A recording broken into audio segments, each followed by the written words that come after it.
The echo chamber. I've always been told I have an overactive imagination. As a child, I'd see shapes in the shadows that weren't there. Hear whispers in empty rooms that made the hairs on my arms stand rigid like tiny soldiers. My parents called it a phase. My therapist, Dr. Hanover, with her perpetually fogged glasses and sandalwood-scented office, called it anxiety. I called it Tuesday. But what happened in that house wasn't my imagination. I need anyone, to believe me before it's too late for the next person. The damp smell of mildew still clings to my nostrils even now, weeks later, as I write this with trembling fingers that never seem to warm. It started 3 weeks ago when I moved into the old Victorian on Blackwood Lane, number 37, with its peeling blue-gray paint and gables that reminded me of crooked teeth against the skyline. The rent was suspiciously affordable for a 3-story historic home, but between my writer's meager salary and the still raw divorce that had drained both my bank account and my will to scrutinize good fortune, I wasn't in a position to question it. The real estate agent, Miss Prescott, a rail-thin woman with lipstick always slightly smeared beyond her lip line, mentioned something about acoustical anomalies due to the unique architecture, but I'd nodded absently, too captivated by the mahogany staircase with its intricately carved banister depicting twisted vines and the stained glass windows that cast kaleidoscope patterns across the worn hardwood floors each sunset. The first night passed uneventfully. I unpacked boxes, their cardboard sides soft from years of reuse, arranged my writing desk, an antique roll top that had belonged to my grandfather, by the bay window in the study where dust motes danced in the afternoon light, and fell asleep to the gentle creaking that all old houses make as they settle, like arthritic joints adjusting in the night. I even slept well, the unfamiliar mattress somehow molding perfectly to my body, waking refreshed and eager to start my new horror novel, ironically about a haunted house. The universe has a sick sense of humor. On the second night, I heard it for the first time, a soft echo of my own movements, footsteps following mine a half-second too late, the hollow sound of boot heels on wooden floors when my feet had already gone still, cabinet doors closing with a delayed thud after I'd already walked away, the brass hinges squeaking in identical pitch to when I had closed them moments before. I dismissed it as the acoustical anomalies the agent had mentioned, just sound bouncing oddly through the house's curved hallways and high ceilings with their ornate plaster medallions. By the 5th night, I couldn't ignore it anymore. The sun had long since set, leaving the kitchen illuminated only by the yellowed light above the sink that buzzed like a trapped insect. I was washing dishes, hot water turning my hands lobster red, the scent of lemon dish soap cutting through the staleness of the air, when I heard someone clearing their throat behind me, that distinctive half-cough, half-rumble that I make when something catches in my windpipe. I spun around, heart pounding so hard I could feel it in my temples, soapy water dripping from my hands onto the cracked linoleum floor. But the kitchen was empty, shadows pooling in the corners where the light couldn't reach. I stood frozen, listening to the drip, drip, drip of water from my fingertips. Then I heard it again, the exact same throat-clearing sound I'd made absent-mindedly while washing dishes 30 seconds earlier. The house was echoing me, not immediately, but with a delay, like hearing your voice bounce back from a canyon wall, only disturbingly intimate, like a mocking sibling repeating everything you say. Only this echo was getting faster, the delay growing shorter with each passing hour. And that wasn't the worst part. It was starting to echo things before I did them. I first noticed it while writing at my grandfather's desk, the wood warm beneath my forearms, rain pattering against the window like nervous fingers. I'd pause, thinking of a word, my fingers hovering above the keyboard, and hear the faint click of keys from elsewhere in the house, typing the exact word I was about to use.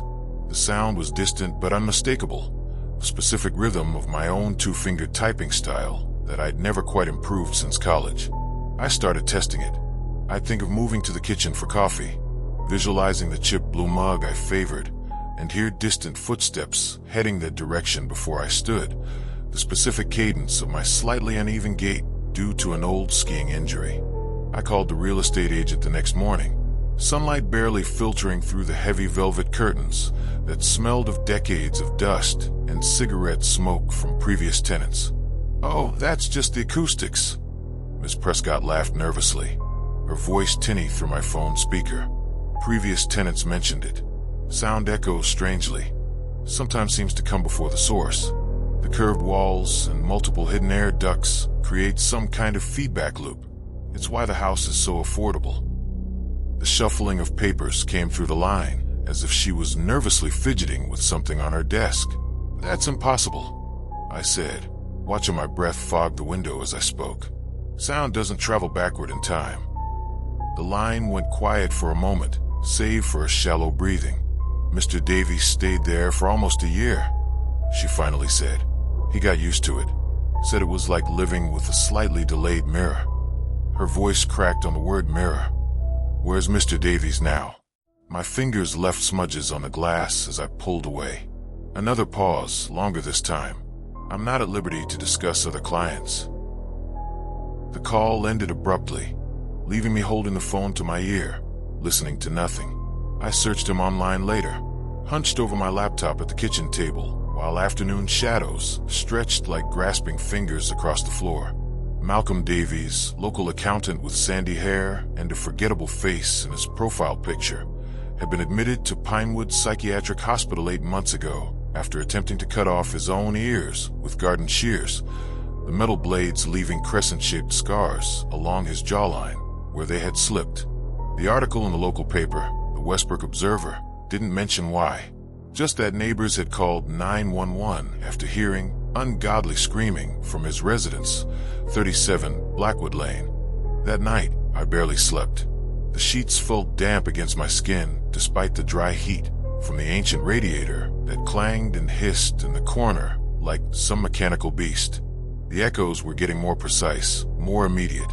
I'd think of getting water, my throat parched from hours of shallow breathing, and hear myself in the kitchen before I'd moved. The specific sound of my hand fumbling for the light switch, missing it the first time as I always do. Then the distinctive squeak of the faucet that needed WD-40. I'd consider what shirt to wear, mentally flipping between the blue flannel or the gray Henley, and hear drawers opening upstairs, selecting the exact one I was visualizing, the sound of wooden drawer slides that stuck slightly on the left side. It was as if another version of me was moving through the house, reading my thoughts, always one step ahead. I began to fear this other me. What happened when the echo caught up completely? Would it replace me? Was that what happened to Malcolm Davies? Did he cut off his ears to stop hearing himself, the other self, moving through the house? On the 10th night, I woke to someone sitting on my bed. The antique brass clock on the nightstand read 3:17 a.m. Its red digits the only light in the pitch-black room. I could feel the mattress dipping beside me, the springs compressing with the distinct weight of an adult body. Hear breathing that matched my own, that slight whistle on the inhale from a deviated septum I'd had since breaking my nose in college. When I switched on the lamp, the ceramic base cooled beneath my trembling fingers. No one was there, but the impression on the bed remained, the burgundy comforter and white sheet indented in the perfect shape of a seated person, for several seconds before slowly rising back to normal, as if whatever had made it was becoming invisible rather than leaving. I slept in my car that night, curled uncomfortably in the back seat of my Honda Civic, the leather upholstery creaking with every slight movement, the streetlight casting orange stripes through the windows across my face. The next morning, exhausted and desperate, eyes burning from lack of sleep, my back a symphony of complaints, I packed essential belongings, clothes stuffed haphazardly into my duffel bag, laptop, toothbrush with frayed bristles, and the dog-eared copy of House of Leaves my sister had given me, now seeming less like fiction and more like a warning. I drove to the Pinewood Motel 30 miles away, a decrepit single-story building with rust-colored water stains on the ceiling and bed sheets that smelled strongly of industrial bleach. I paid cash for a week, sliding worn $20 bills across the stained countertop to a clerk who never looked up from his phone, wanting no digital trail. I remember thinking, as I turned the brass key with the chipped plastic tag in the lock, I've outsmarted it. The echo can't follow me here. I was wrong. That evening, as I sat on the motel bed, its sagging middle threatening to swallow me whole. Scrolling through rental listings on my phone, the blue light harsh in the dimly lit room with its faded floral wallpaper. I heard the bathroom door open, the specific squeak of the bottom hinge that I'd noticed earlier. My own face peered out at me, not a reflection in the spotted mirror, but me, with an expression of such profound relief that I froze in terror, my phone slipping from my suddenly numb fingers onto the threadbare carpet. "Finally," it said with my voice, that same slight rasp from years of smoking in my 20s. "I've been trying to catch up to you for so long." Fluorescent light from behind it cast my shadow long across the room, stretching toward me like grasping fingers. I scrambled backward, the cheap polyester bedspread rough against my palms, falling off the bed with a thud that sent pain shooting up my tailbone. "What are you?" My voice emerged as barely a whisper. "I'm you," it said, stepping fully into the room. I could see every detail of myself. The small scar above my right eyebrow from a childhood bicycle accident, the gray threading through my temples that had appeared after the divorce, even the coffee stain on the collar of my shirt that I'd noticed this morning, just slightly out of sync. I've been trapped in that house for months, following the path you were about to take, always a few seconds behind.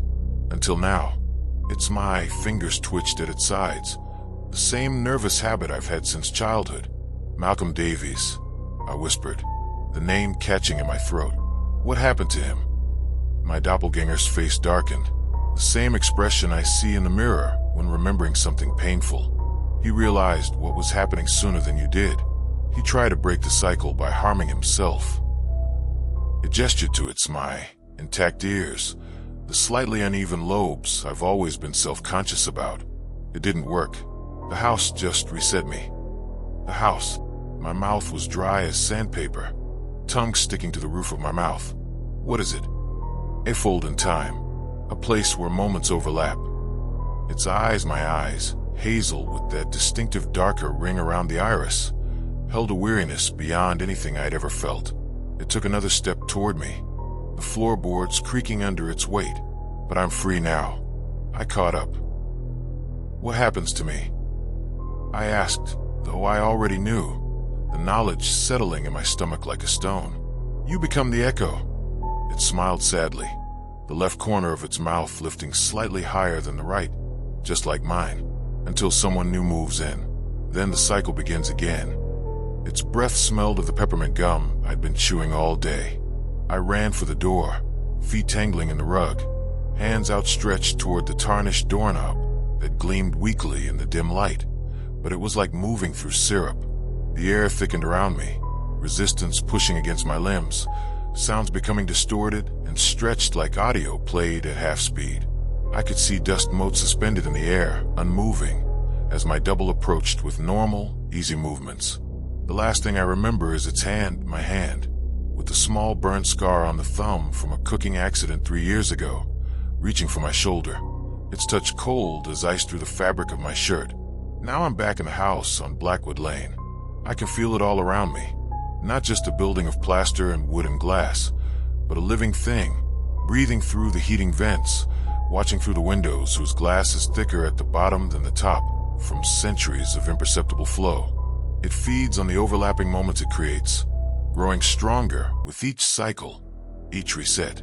I watch, powerless, as a young woman tours the rooms, admiring the mahogany staircase with her delicate fingers trailing along the carved banister and stained glass windows, casting rainbow patterns across her hopeful face, ignoring the agent's warnings about acoustical anomalies as Miss Prescott's eyes dart nervously to the corners of rooms where shadows seem to move independently of light sources. I try to scream, to warn her, my lungs burning with the effort, but my voice only comes out as an echo of her own thoughts, my words becoming the little voice in her head that she dismisses as imagination. She moves in tomorrow, suitcases packed with clothes and books and photographs of smiling family members who may never see her again. I'll be right behind her, following her path, her choices, always a few seconds too late. I'll hear her footsteps on the stairs and echo them, smell her morning coffee and crave it, watch her right at the desk by the window where dust motes dance in afternoon sunlight, my invisible fingers hovering over keys that depress without her touching them, until I catch up. If you're reading this, please, for the love of God, stay away from the house on Blackwood Lane with its peeling paint and gables like crooked teeth. And if you ever hear your own footsteps following a half-second too late, the specific cadence of your unique gait echoing when you've already gone, still run. Don't look back. Don't return for your things, not photos, not heirlooms, not the half-finished novel on your laptop. Just run, as far and as fast as you can, before you become the echo, trapped in the walls of a hungry house, waiting for your chance to be real again. Dear listener, thank you for staying with me until the end of this story. Make sure to subscribe to my channel. Many more terrifying, mysterious, and thrilling stories are coming soon. See you again very soon.